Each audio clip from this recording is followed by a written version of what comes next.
ব্যস্ততম জায়গা বিমানবন্দরে নেমেই যদি কেউ দেখেন তাকে স্বাগত জানাতে কয়েক হাজার পান্ডা অপেক্ষা করছে, তাহলে ব্যাপারটা কেমন হবে?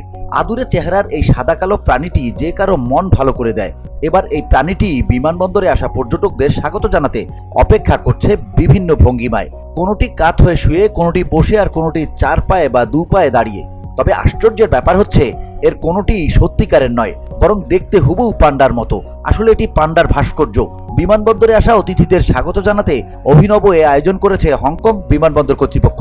সংবাদ মাধ্যম CNN এক প্রতিবেদনে জানিয়েছে, সম্প্রতি হংকংয়ের একটি থিম পার্কে 2টি পান্ডা শাবক জন্ম নেয়। আগামী বছরের ফেব্রুয়ারি থেকে দর্শনার্থীরা ওশান পার্কে গিয়ে মা পান্ডা ইং ইং ও এর বাচ্চা দুটিকে দেখার সুযোগ পাবেন বলে আশা করা হচ্ছে। যে থিম পার্কে পান্ডা শাবক দুটির জন্ম হয়েছে সেটির নাম ওশান পার্ক। শাবক দুটির জন্ম হলে হংকংয়ের বাসিন্দাদের মাঝে আনন্দের বন্যা বয়ে যায়। এই আনন্দকে পুঁজি করে পান্ডা গো ফেস্ট HK নামে একটি প্রদর্শনীর আয়োজন করা হয়েছে। পুনর্ব্যবহারযোগ্য রাবার ব্যারেল ও রেজিন সহ আরও কিছু উপাদান দিয়ে ওই পান্ডার ভাস্কর্যগুলো তৈরি করা হয়েছে। নিজেদের অর্থনীতিকে আরো গতিশীল করতে চীনের স্বায়ত্তশাসিত বাণিজ্য নগরী হংকং পান্ডা প্রদর্শনীর এই উদ্যোগ নিয়েছে বলে জানা গেছে।